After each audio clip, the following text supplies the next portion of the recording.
जुड़ बैठी साध संगत जीओ, गुरु की रजा विच रहन वाला, इसलिए विषय ते भी रवांगा ते समय की हद विच भी रवांगा। एक मिनट मेरा वो कट लियो कंग साहब वाला, उसनू छड्ड के गल करांगा। मैनू विशा दिता शुक्रगुजार वीर श्रोमणी गुरुद्वारा प्रबंधक कमेटी ने, खालसा पंथ की स्थापना। मैं उस धरती तो जम्मिया जिथे दुनिया की सब तो लासानी शहादत है।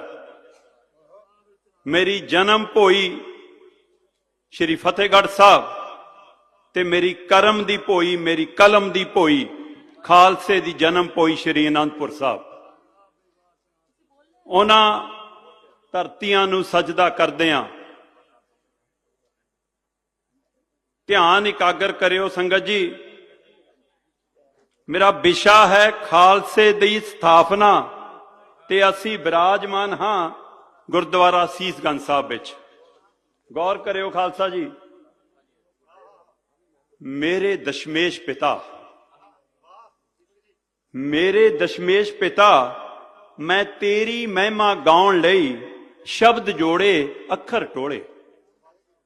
मेरे दशमेश पिता, मैं तेरी महिमा गाउण लई शब्द जोड़े अखर टोले। कोई वाक ना बनिया तेरे हाण दा, मैं केड़ी सतर तेरे चरनी चढ़ा देवां, मैं केड़ी कविता गा देवां।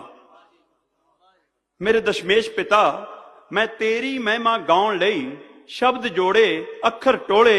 कोई वाक ना बनिया तेरे हाण दा, मैं केड़ी सतर तेरे चरनी चढ़ा देवां, मैं केड़ी कविता सुना देवां। दीवान सजे नगाड़े बजे शमशीर लहरावे। दीवान सजे नगाड़े बजे शमशीर लहरावे। मैनू पहली पातशाही 10वें चोले च नजर आवे, जदों रबाब किरपान हो जावे। सत श्री अकाल। दीवान सजे नगाड़े बजे शमशीर लहरावे। पहली पातशाही मैनू 10वें चोले च नजर आवे, जदों रबाब किरपान हो जावे। कदी गोष्ठियां राही समझाओ।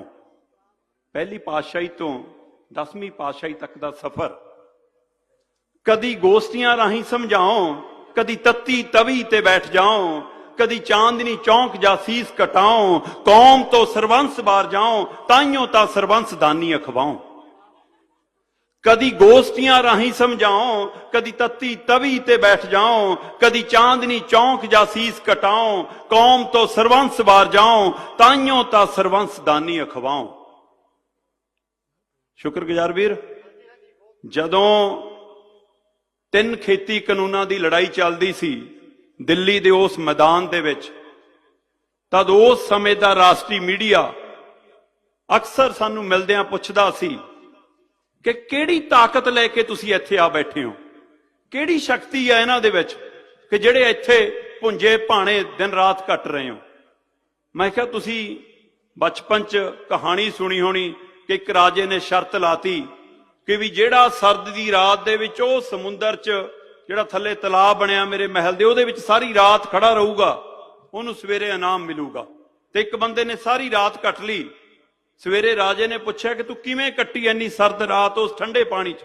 कहना महाराज थोड़े ओ महल दे उत्ते ना जिहड़ी मशाल जगदी सी मैनूं ओह शक्ति दिंदी रही। मैं कहा भरावा साडी मशाल चमकौर दी कच्ची गली च जगदी आ, साडी मशाल सरहंद दी दीवार ते जगदी आ। असी हारन वाले नहीं, लड़न के कुर्बान होके जित के जाने वाली कौम है।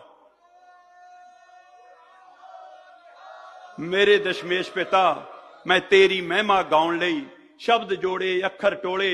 कोई बाक ना बनिया तेरे हाण दा, मैं केड़ी सतर तेरी चरनी चढ़ा देवां, मैं केड़ी कविता सुना देवां। दीवान सजे नगाड़े बजे शमशीर लहरावे। मैनू पहली पातशाही 10वें चोले च नजर आवे, जदों रबाब किरपान हो जावे। कदी गोष्ठियां राही समझाओ, कदी तत्ती तवी ते बैठ जाओ, कदी चांदनी चौंक जा सीस कटाओ। कौम तो सरबंस बार जाओ, ताइयों सरबंस दानी अखवाओ। भरे दीवान च ਬਾਜਾਂ ਵਾਲੀ ਸਰਕਾਰ ਦਾ ਫਰਮਾਨ। ਭਰੇ ਦੀਵਾਨ 'ਚ ਬਾਜਾਂ ਵਾਲੀ ਸਰਕਾਰ ਦਾ ਫਰਮਾਨ, ਸਿਰ ਦੇਣਾ ਤਾਂ ਆਇਓ ਵਿੱਚ ਮੈਦਾਨ। ਭਰੇ ਦੀਵਾਨ 'ਚ ਬਾਜਾਂ ਵਾਲੀ ਸਰਕਾਰ ਦਾ ਫਰਮਾਨ, ਸਿਰ ਦੇਣਾ ਤਾਂ ਆਇਓ ਵਿੱਚ ਮੈਦਾਨ। ਪੰਜ ਸਿਰ ਉੱਠੇ, ਪੰਜ ਸਿਰ ਉੱਠੇ, ਦਇਆ ਧਰਮ ਹਿੰਮਤ ਨਾਲ। ਪੰਜ ਸਿਰ ਉੱਠੇ, ਦਇਆ ਧਰਮ ਹਿੰਮਤ ਨਾਲ। ਮੋਹਕਮ ਸਾਹਿਬ ਸਿੰਘ ਸਜੇ ਸਜਾ ਦਸਤਾਰ, ਸਿੰਘ ਸਜੇ ਸਜਾ ਦਸਤਾਰ। ਕਲਗੀਧਰ ਪਾਤਸ਼ਾਹ ਦੇ ਬੋਲ ਪੁੱਗ ਰਹੇ, ਕਲਗੀਧਰ ਪਾਤਸ਼ਾਹ ਦੇ ਬੋਲ ਪੁੱਗ ਰਹੇ। ਇਸ ਆਨੰਦ ਦੀ ਨਗਰੀ 'ਚ ਲੱਖਾਂ ਧੜਾਂ ਉੱਤੇ ਸੀਸ ਉੱਗ ਰਹੇ। ਇਸ ਆਨੰਦ ਦੀ ਨਗਰੀ 'ਚ ਲੱਖਾਂ ਧੜਾਂ ਉੱਤੇ ਸੀਸ ਉੱਗ ਰਹੇ। ਲੱਖਾਂ ਧੜਾਂ ਉੱਤੇ ਸੀਸ ਉੱਗ ਰਹੇ। ਲੱਖਾਂ ਧੜਾਂ ਉੱਤੇ ਸੀਸ ਉੱਗ ਰਹੇ। ਸ੍ਰੀ ਅਕਾਲ। ਯਾਦ ਰੱਖਿਓ ਇਹ ਵੱਡੇ ਧਰਮਾਂ ਵਾਲਿਓ, ਔਰੰਗਜ਼ੇਬ ਚੋਲੇ ਬਦਲ ਬਦਲ ਕੇ ਆਉਂਦਾ, ਪਛਾਣ ਲਿਓ। ਅੱਜ ਵੀ ਕਈ ਤੁਰੇ ਫਿਰਦੇ ਨੇ ਜਿਹੜੇ ਪੰਜਾਬ ਤੇ ਪੰਜਾਬੀ ਨੂੰ ਮਟਾਉਣ ਨੂੰ ਫਿਰਦੇ ਨੇ। ਯਾਦ ਰੱਖਿਓ, ਕਦੇ ਸਾਤੋਂ ਸਾਡਾ ਪਾਣੀ ਖੋਣ ਨੂੰ ਫਿਰਦੇ ਨੇ, ਕਦੇ ਸਾਤੋਂ ਸਾਡੀ ਬਾਣੀ ਖੋਣ ਨੂੰ ਫਿਰਦੇ ਨੇ। ਪਹਿਚਾਣ ਲਿਓ, ਯਾਦ ਰੱਖਿਓ ਇਹ ਵੱਡੇ ਧਰਮਾਂ ਵਾਲਿਓ। ਦਿੱਲੀ ਜਾ ਜਦੋਂ 9ਵੀਂ ਪਾਤਸ਼ਾਹੀ ਸੀਸ ਕਟਾਇਆ, ਤਾਈਓ ਟੱਲੀਆਂ ਵੱਜ ਰਹੀਆਂ, ਤਾਈਓ ਜੋਤਾਂ ਜਗ ਰਹੀਆਂ। ਯਾਦ ਰੱਖਿਓ ਇਹ ਵੱਡੇ ਧਰਮਾਂ ਵਾਲਿਓ, 9ਵੀਂ ਪਾਤਸ਼ਾਹੀ ਜਦੋਂ ਜਾ ਦਿੱਲੀ ਸੀਸ ਕਟਾਇਆ, ਤਾਈਓ ਟੱਲੀਆਂ ਵੱਜ ਰਹੀਆਂ, ਤਾਈਓ ਜੋਤਾਂ ਜਗ ਰਹੀਆਂ। ਇਹ ਸਿਰ ਸੀਸਗੰਜ ਦੀ ਚੌਖਟ ਤੇ ਝੁਕਣੋਂ ਰੁਕਣਾ ਨਹੀਂ। ਇਹ ਸਿਰ ਸੀਸਗੰਜ ਦੀ ਚੌਖਟ ਤੇ ਝੁਕਣੋਂ ਰੁਕਣਾ ਨਹੀਂ।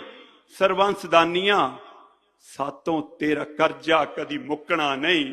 ਸਰਬੰਸਦਾਨੀਆਂ ਸਾਤੋਂ ਤੇਰਾ ਕਰਜ਼ਾ ਕਦੀ ਮੁੱਕਣਾ ਨਹੀਂ। ਸਰਬੰਸਦਾਨੀਆਂ ਸਾਤੋਂ ਤੇਰਾ ਕਰਜ਼ਾ ਕਦੀ ਮੁੱਕਣਾ ਨਹੀਂ। ਵਾਹਿਗੁਰੂ ਜੀ ਕਾ ਖਾਲਸਾ, ਵਾਹਿਗੁਰੂ ਜੀ ਕੀ ਫਤਿਹ।